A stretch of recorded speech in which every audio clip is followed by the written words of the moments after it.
Accutron Watches present.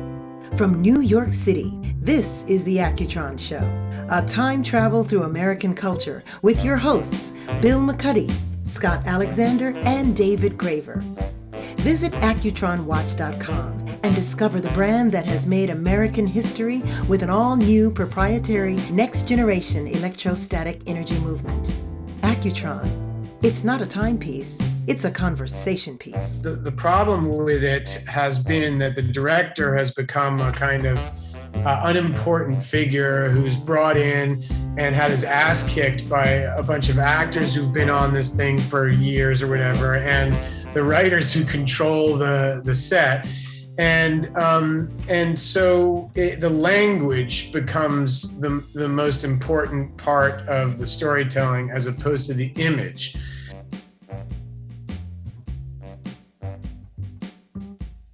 The person you heard at the top of the show is today's guest, award-winning actor and producer Alessandro Nivola. But first up, me, Bill McCuddy, along with David Graver and Scott Alexander, talking about the future of movies with a guy who's made a ton of them. All today on the Accutron Show right after this. This podcast is presented by Accutron Watches. Visit our website, accutronwatch.com, and discover our iconic Space View 2020 collection, recreating the stunning visual impact of the original open dial design combined with an all-new electrostatic energy movement. Time just changed again. The Accutron Space View 2020. You know what's interesting about today's guest is that I told my wife who was going to be on, and she said, who? And then I showed her a picture, and she goes, oh, that guy. That guy's been in the That guy's been in everything. And he's been great in everything. And he really has been great in everything. He was most recently in the Many Saints of Newark, which we'll ask him about, but I think they kind of screwed up. Let's go ahead and say he starred in it. Well, he stole it, actually. He stole it. I'm going to probably fanboy crush on him in that way because I thought he was the whole thing. And the way they marketed that movie was, hey, look at this kid who looks just like Tony Soprano when he was younger. And that origin story didn't play out as well, but he was tremendous. But he's also done so much stuff. He's done theater, he's done movies, he's done TV. He's been all over the place. This is a good get in talk show podcast. Exactly right. We're very excited. No, I feel like it's interesting. I'm curious to get his take on where this stuff is going, especially like going back to theaters and not just movie theaters, like just he's done that much theater. Like I've seen a couple productions in the last couple months on Broadway, and it feels like people are just hungry to get out there. Like I saw David Byrne's American Utopia. Same, I saw it last week. They were giddy. Yeah. People, they're just like, that's we're that all kind of together show. again. That's that. It inspires that. And David Byrne I also saw Hadestown, and it was like, it's all happening again, and people are there for it. It's nice. He had he had a very early Broadway debut with the great Helen Mirren. So we'll ask him about that. And we'll also talk about long format television versus movies and whether or not that's the future or which he prefers. Is he a method guy? Is he active on the set, or is he that guy that retreats to a corner? Maybe favorite collaborators as well. He's worked with everyone. Yeah. Yeah, who's he enjoyed working with, and what's he got coming up next? I'm told a very I'll tease only to say it's a big project. He also has just wrapped a movie with one of my absolute favorite directors of all time, David O. Russell, who can be a handful also. So we wouldn't have it any other way. No, and we're a handful, so we enjoy that. But this is the thing: the movies that really get you excited are the ones that are a hand, the ones that are messy, the ones that are rangy, the ones that take you outside your comfort zone. That's so. Is there too much political correctness in all the movies that we're seeing? And what were the movies that influenced him? Maybe back in the '60s, and the actors, all on a little thing we call the Accutron Show, and we will be right back with Alessandro Nivola after this. This podcast is presented by Accutron Watches. Visit our website, accutronwatch.com, and discover our Accutron DNA collection. Reimagined for a new generation, the Accutron DNA combines breakthrough technology, precise engineering, and modern aesthetics to achieve a new level of technical excellence. The Accutron DNA, the new face of time for those who blaze new trails. Alessandro, welcome to the Accutron Show. We are thrilled to have you. And by the way, what's the guilty pleasure for you during the pandemic that you've been hooked on? What have you been watching more than anything else? Oh God, I'm so lame. I don't watch anything. I really don't. I I ever since I had kids, I just stopped watching stuff. I saw this documentary about those Thai soccer player kids. Have you seen that? Yeah. It's unbelievable. Yeah, that's the same filmmaker that did Maru and exactly. But it's really about these English guys who are like basically characters out of The Office. They're like these IT guys who who like live in Northern England or whatever, and they just happen to be like the greatest cave divers in the world. Right. And then, they're like, guys, and they talk like that, and they say, I'm not a very emotional person, and I didn't think that there was something that would suit my temperament very much until I discovered cave diving. and like, it's the fact that they just like are completely cut off from their emotional life that allows them to be just brilliant at like being in these perilous situations and rescuing these kids. And then of course this was like the one time it kind of like made them shed a tear, and they were completely confused about That's called The Rescue, and it's a Nat Geo doc, and I'm stunned that it didn't get some Oscar attention. One of the things I love with the voice you just did is that whenever I see you interviewed, if you tell a story about Nicolas Cage, or you're kind of like Alec Baldwin, no one talks about the great voices that they can do, but you can do almost everybody. I heard you do Cage on Colbert the other night. Yeah. Well, I grew up, my dad was a great, did impressions a lot. And I think that was kind of how I started. I don't know. That was kind of how I started being a performer was, I was inspired by that. I used to see him at the dinner table at parties and stuff, and he would entertain people by doing impressions of friends of the family or politicians or whatever, and so my first kind of association with getting attention from some kind of performing was doing imitations of people's voices and mannerisms and stuff, and so that really was ended up carrying through my whole career as an actor, was having a real fascination with the way that people spoke and physical attributes, but particularly the voice. I really think that voice is a kind of is so revealing about character in so many different ways, and it affects everything about you as soon as you start to tap into the detail and nuances of that. So it's not by accident. It's something that I'm really fascinated by, and I often start work on characters that way. Also, you are technically a British citizen now, right? That helps with the accent. Yeah, I actually have 2 passports. I'm about to get my 3rd. I'm getting the Italian one now that Brexit happened. The English one's useless. Right. Yeah, you got cut off. We should explain that in 2003, you married the lovely Emily Mortimer, a British actress. Yeah. She became a U.S. citizen when you guys got married, and you became a British citizen. Is that correct? Yeah. That's right. Was that for lousy tax reasons? Well, no, I think that in her case, really, we were going to make our life living in America, and so there were all kinds of reasons. I think initially there were questions about what would happen if one of us died or something, how it was going to affect what we were to pass on to our kids or something. And then she went through the whole process of becoming a citizen, and she came back sort of in tears after the induction ceremony, because there was some Irish judge who had conducted the ceremony with her and like a room full of hundreds of immigrants, and he was saying that he had emigrated to the States, and what a meaningful experience it had been for him, and what the long journey had been for him to come to America, and how that the whole essence of this country was inviting people like the ones in this room into the country to become Americans. And I don't know, she really got emotional about it, and I can understand. On the other hand, my ceremony was in a similar room, maybe a smaller one, and there was the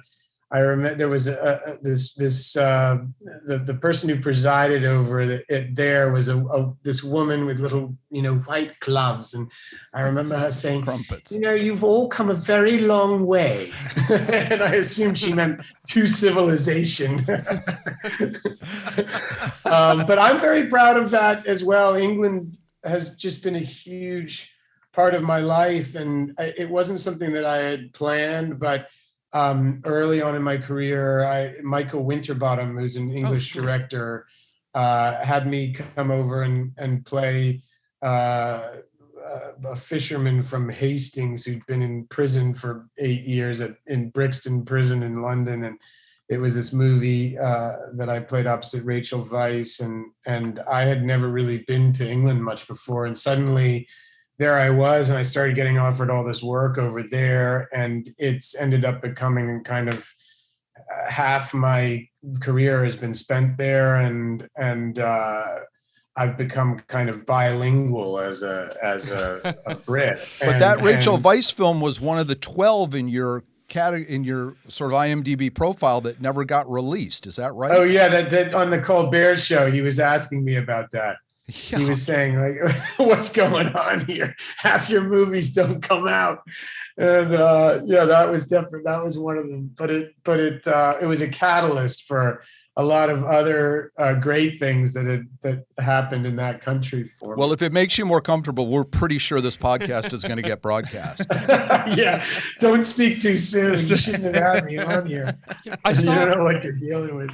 I saw a recent tweet of yours where you made a comment about an actor going onto a late night program to promote a Super Bowl commercial, correct? Yeah, this is what it's come to. Do you think the role of an actor has changed now that there's this ravenous hunger in social media, that this need for actors' attention 24 hours a day? I don't know that it's a need for actors' attention that has resulted in actors promoting commercials. I think it's more just the fact that the entertainment world has just been completely co-opted by major corporations, and so everything is all of the what they call content now, which is just like such a gross word anyway, but it is generated by big corporations, and it's just completely changed the landscape of movies and television. I mean, can you imagine, like, back in the day when Raging Bull was coming out? I mean, De Niro wouldn't even like be caught dead going on a talk show at all, even to talk about like one of the greatest films ever made. And now, you go on to say, like, you got to be, you got to watch the commercial that's advertising the product.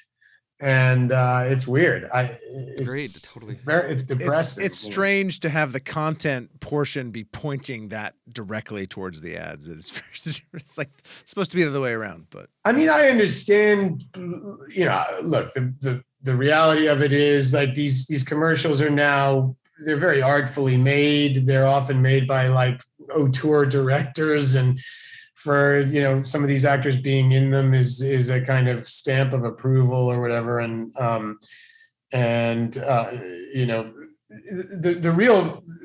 fact of the matter is that there's nothing in entertainment anymore that commands the attention of the entire country the way that it used to when there were 4 channels on TV, and there were certain events that everybody tuned into, and the only remaining thing, which I'm sure probably has lower ratings now than it ever did, but is the Super Bowl. And so it's like one of the few, the Oscars sure don't do it, but even something like one of the few things that commands the attention of the entire population and all different demographics.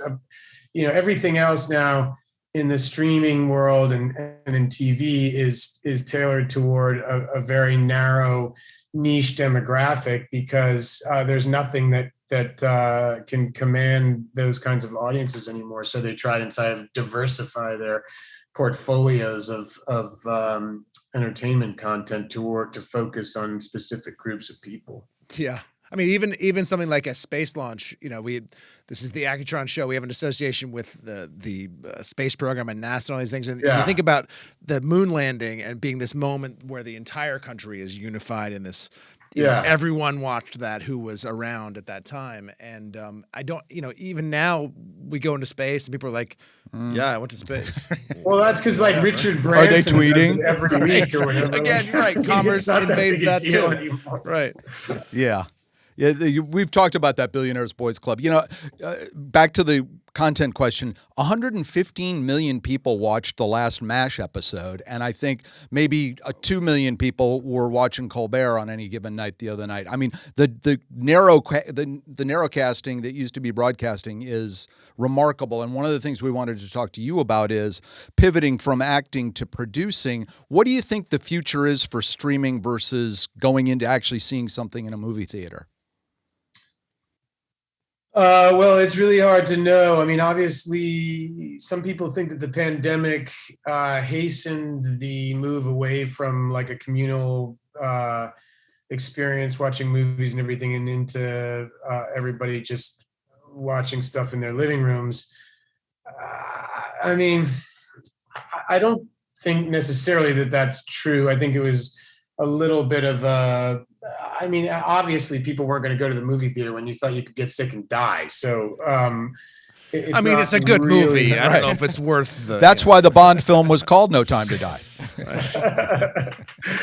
Oh, mind you, the Marvel thing, they still packed them in.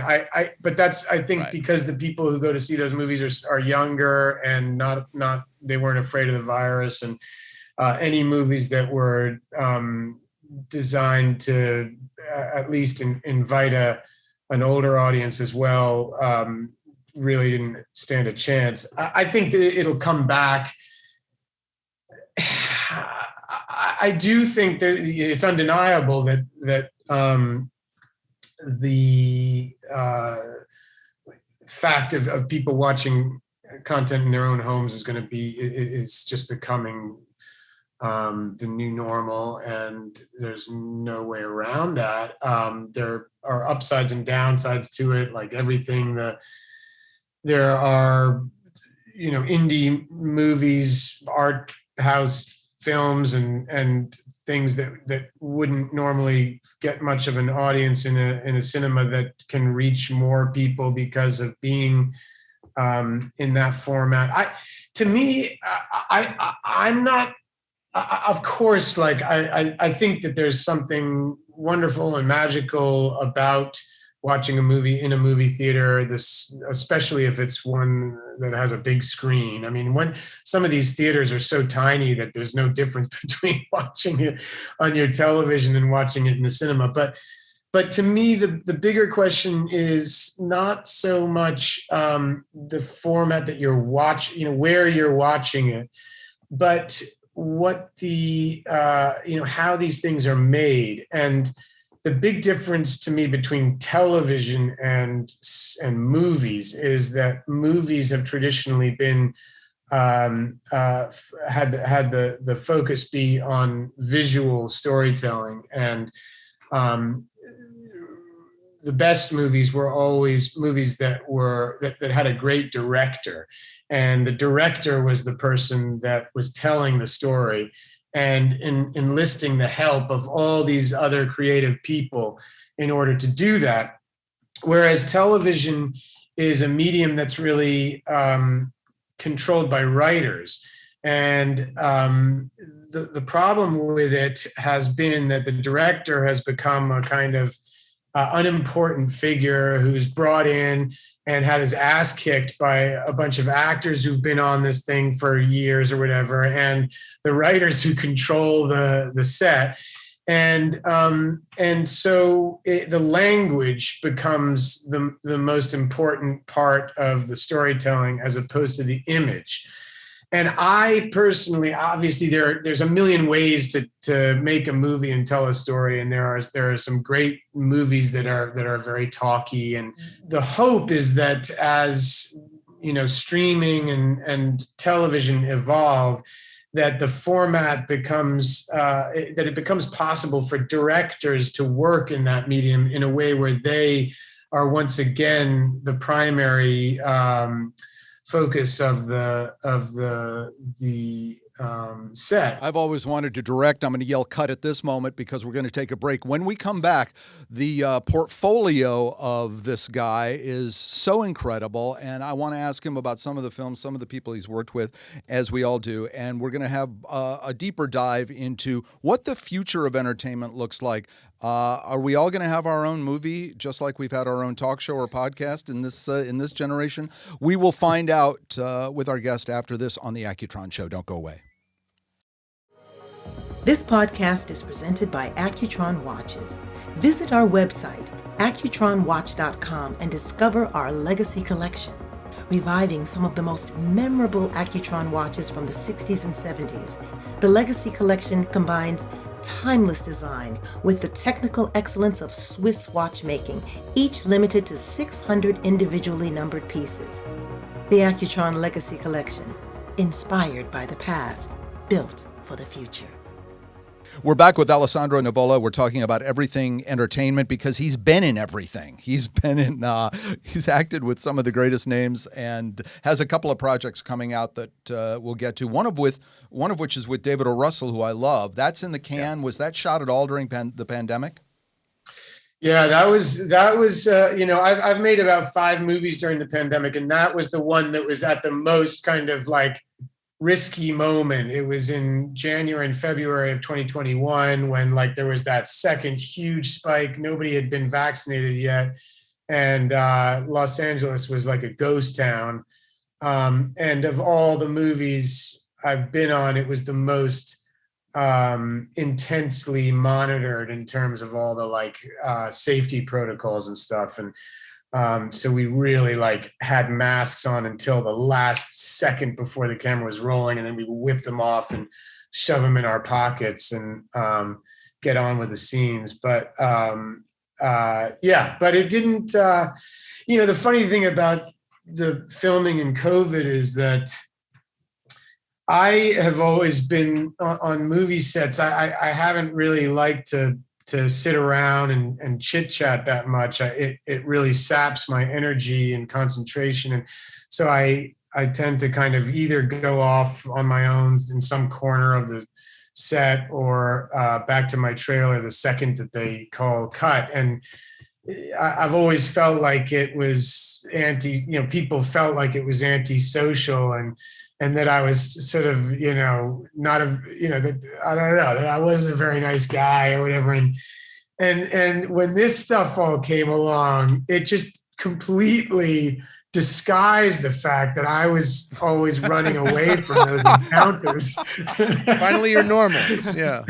And like this, everybody dispersed the second they called cut. And I didn't have to talk to anybody really because I was hidden behind this mask. And so it's been a kind of great disguise for me. And I'm almost, from that one point of view, for that one reason, sort of dreading the return of normalcy on movie sets. You've done a lot of theater work in addition to the film work. Is that correct? I have, yeah. Yeah, I really I had a very old-fashioned beginning to my career where I started in theater, sweeping floors and summer stock and making sets and then regional theater plays and all that crap until I was in New York right out of college, and I got to play on Broadway, and that kind of really my career shifted to movies at that point. But I've come back I've been on Broadway 4 or 5 times now. Wow. And that first time with Helen Mirren. Exactly. Yeah, that was the kind of coming out. If there was a breakthrough role, I've never really had a breakthrough role. Like I don't have a career-defining role, which has been a blessing and a curse to me. There's a huge variety to my career, and but nothing that, if you were to say my name, everybody would point to. See, that's good, though. That's great, don't you think? I mean, you were telling the story the other night about Nick Cage telling you had to decide who you are, and I thought, absolutely not. This guy's a chameleon.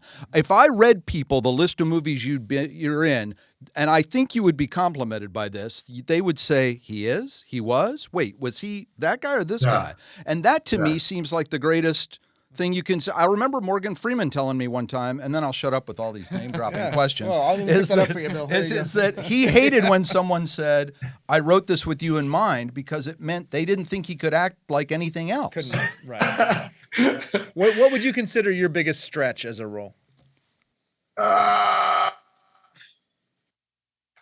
don't know, maybe Disobedience, where I played a rabbi from North London, a Hasidic rabbi from North London. Slightly different. That was one. I don't know. I mean, I take your point. I often see some of these roles as like a challenge to convince the people who are actually from that particular community or culture or world or milieu, that that I could fool them. There was this great show on in England years ago. I don't know if they ever had it here, called Faking It, where you were. That's every show over here, at least in reality.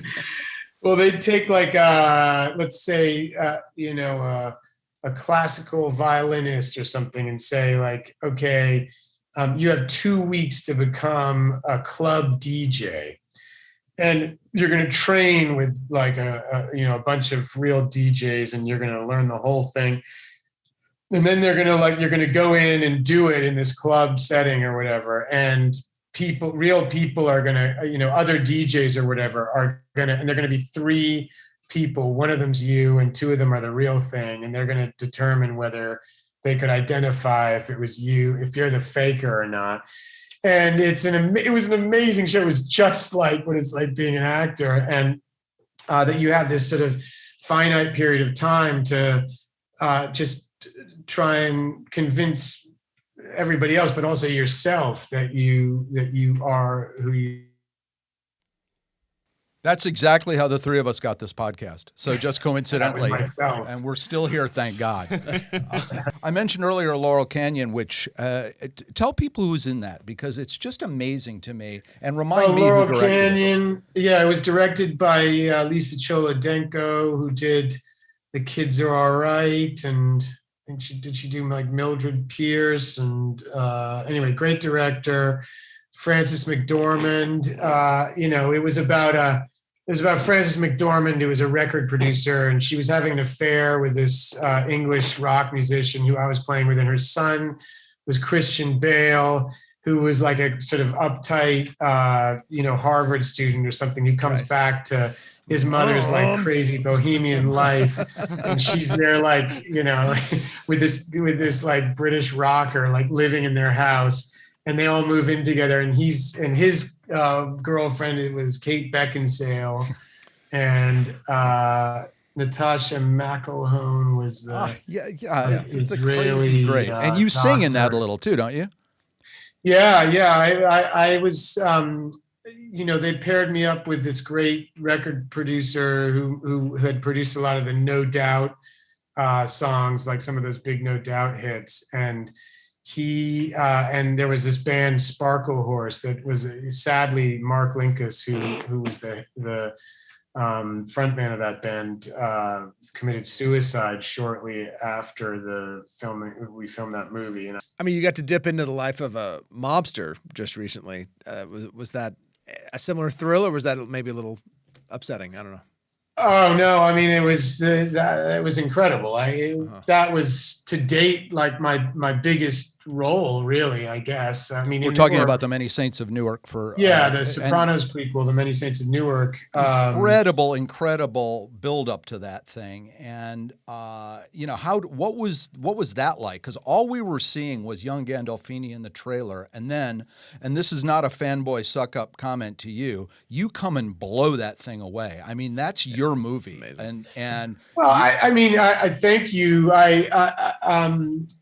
It wasn't like, if you'd read the script, it wasn't a surprise that, my performance was front and center in the movie. The movie's about my character. And I think Warner Brothers got a little bit twisted up trying to figure out how to market it. And they were so determined to tie it into the series. I mean, I think David Chase really wanted to tell a completely new story. And the connection to the series was, allowed it to be this kind of Trojan horse, where studios aren't making those kinds of movies anymore now, like a crime drama. They just don't make them. They're making superhero movies and franchise things. And so the only reason that a movie like that was put into production was its connective tissue to this well-loved brand of the Sopranos series and everything. And I think David really had it in mind to tell, a whole new story, and it was linked to the show, but the studio really felt determined to to connect it to the show as much as they could in the way it was marketed. But I think it was a little unfair to the audiences, because they made out that it was this origin story, and it really wasn't. It was a character study of the guy I was playing, Dickie Moltisanti. One of the things we do on the Accutron Show is we talk about people who were influenced by something in the 1960s. And you just mentioned a few actors. Is there anyone from that era that you, whenever you're flipping around and a Brando thing comes on, or Seymour Cassell, or like somebody obscure or somebody mainstream, that was an influence to you from specifically the 60s? Can you think of anybody?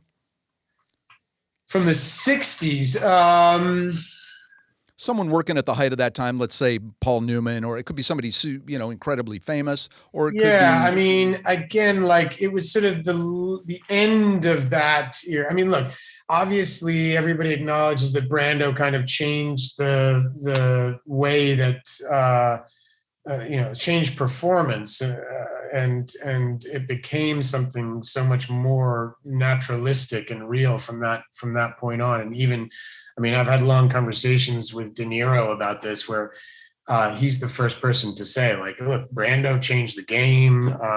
There's no denying it. But then what happened after that was these kind of misfits and anti-heroes that came out of the late 60s and then throughout the 70s, culminating to me in Raging Bull. Like, that to me, I think is the greatest performance on film ever, and arguably the greatest movie ever made. What did it sound like exactly when Robert De Niro told you that? I'm not gonna imitate him. He's still around. Well, I mean, Joe Pesci in that movie also, the performance, but he, no, I mean,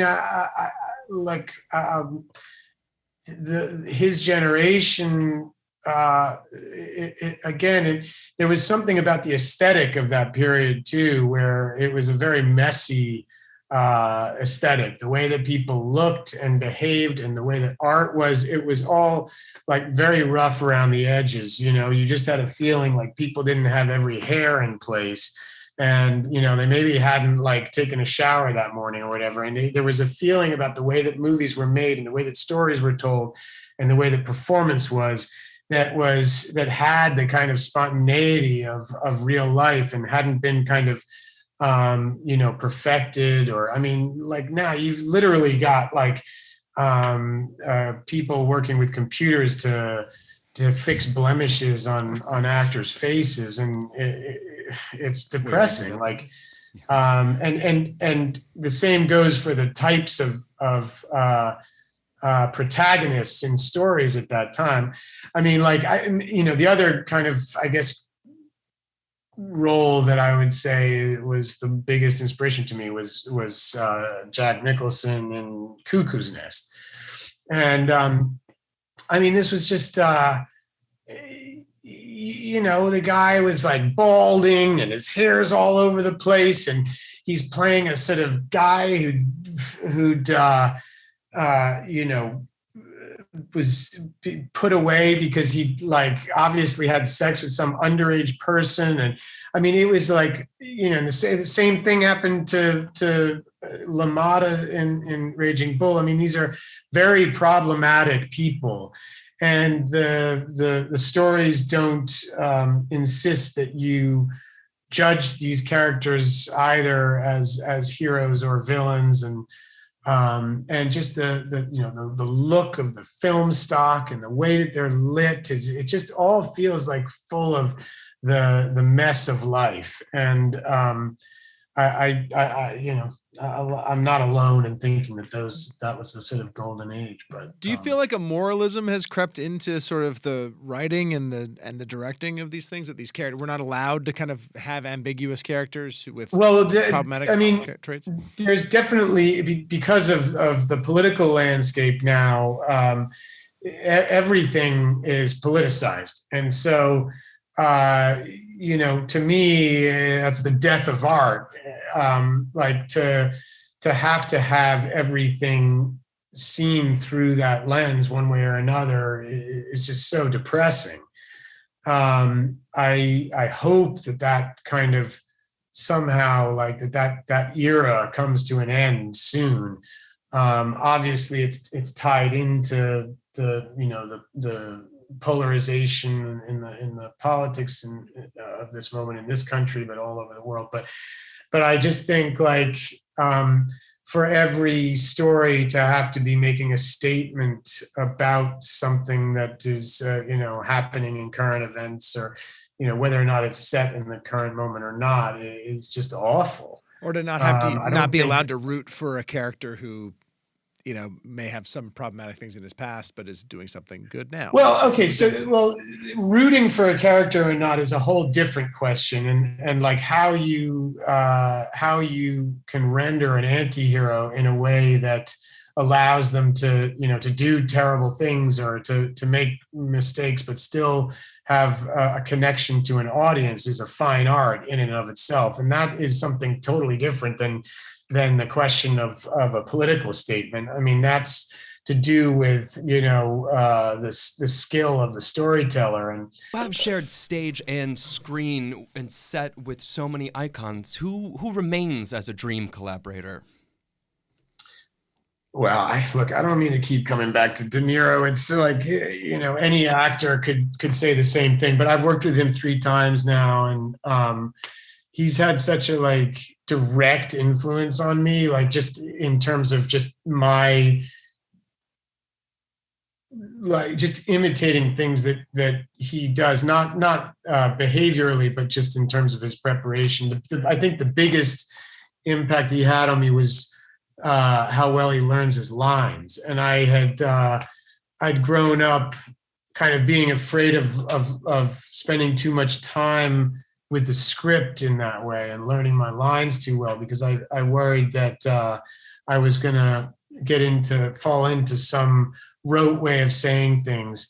And the first thing I noticed with working with him, first of all, he's like, of everybody I've worked with, he's the freest actor, like the loosest. If you say something different, he's going to respond differently. He is just so, present and spontaneous that it's just, it's always changing, often based on what you do. Like, he's very reactive that way. And I attributed a lot of it to the first thing I noticed about him was just that he'd known his lines months before we started filming, and rather than having it force you into some lane of delivery, it just opened everything up because you're no longer thinking about the words or trying to remember what you're going to say,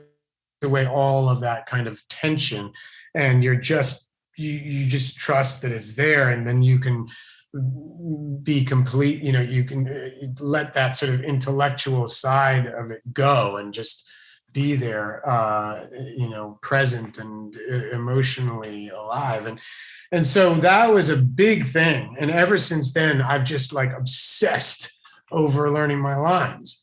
I know you're a fluent Italian speaker. Has your Italian heritage fueled who you are as an actor?